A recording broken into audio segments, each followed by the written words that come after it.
بسم اللہ الرحمن الرحیم۔ حضور اکرم صلی اللہ علیہ وسلم کا ارشاد گرامی قدر ہے، والحج المبرور لیس لہ جزاء الا الجنہ، کہ حج مبرور کا بدلہ تو صرف جنت ہی ہے۔ اس حدیث میں ایک لفظ استعمال ہوا ہے مبرور، اس کا معنی ہے مقبول، یعنی حج مقبول کا بدلہ اللہ تبارک و تعالی جنت کی شکل میں عطا فرمائیں گے۔ لیکن کیا حج کرنے والے یا حج کا شوق رکھنے والے جانتے ہیں کہ حج مبرور کسے کہا جاتا ہے؟ حج مبرور کی کیا علامتیں اور نشانیاں ہیں؟ آج کی اس ویڈیو میں یہی بتانا مقصود ہے۔ حج مبرور کی کچھ نشانیاں ہیں۔ حج مقبول کی پہلی نشانی تو یہ ہے کہ جب آدمی حج کے لیے جائے تو حج کے ارکان کو پورے اہتمام کے ساتھ ادا کرے، پورے مستحبات اور آداب کی رعایت کے ساتھ ادا کرے۔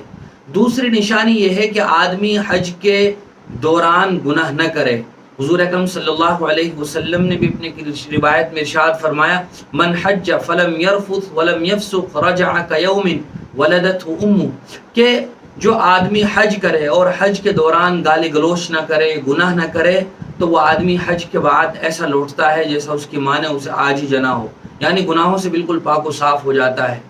ایک علامت حج مقبول کی یہ بھی ہے کہ آدمی ریاکاری، شہرت اور نام و نمود کی غرض سے حج نہ کرے، یعنی اس لیے حج نہ کرے کہ لوگ مجھے حاجی کہیں گے، معاشرے اور سوسائٹی میں میرا لقب اور ٹائٹل حاجی پڑ جائے گا، بلکہ خالص اللہ کی رضا اور خوشنودی کے لیے اور اسلامی اس فریضے کی ادائیگی کی نیت سے آدمی حج کرے۔ حج مقبول کی ایک نشانی اور علامت یہ بھی بیان کی گئی ہے کہ جب آدمی حج کر کے اپنے گھر لوٹ آئے تو پھر وہ ایسے گناہوں میں اور ایسے کاموں میں مشغول نہ ہو کہ جن کی وجہ سے اس کا حج برباد ہو جائے، یعنی اس کی زندگی میں چینجنگ اور انقلاب آ جائے۔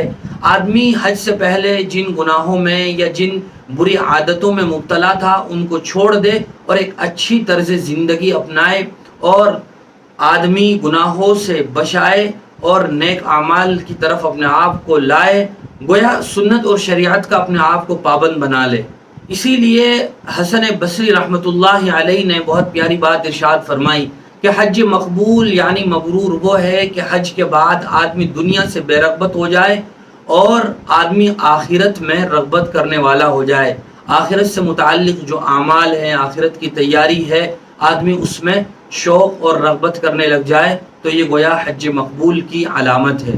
کون دنیا کا ایسا مسلمان ہوگا کہ جس کے دل میں حج کرنے کا شوق نہ ہو، وہ یہ آرزو اور تمنا نہ رکھتا ہو کہ میں اپنے سر کی آنکھوں سے اللہ کے اس گھر کا دیدار کر لوں اور زیارت سے اپنے آپ کو مشرف کر لوں۔ ہر مسلمان کی یہ خواہش ہوتی ہے، لیکن صرف وہاں چلے جانا، وہاں سے واپس آ جانا یہ کمال نہیں ہے، بلکہ صحیح معنی میں حج کو اس کے تمام تر آداب اور مستحبات کی رعایت کے ساتھ کرنا اور اپنی زندگی کو ایک اچھے رخ پر لے آنا اور اچھی ڈگر پر ڈال لینا، یہ صحیح معنی میں حج مقبول ہے، اور اسی حج مقبول کے بدلے میں اللہ تبارک و تعالی حاجی کو جنت عطا فرمائیں گے۔ اللہ تعالی ہم سب کو حج مقبول و مبرور نصیب فرمائے۔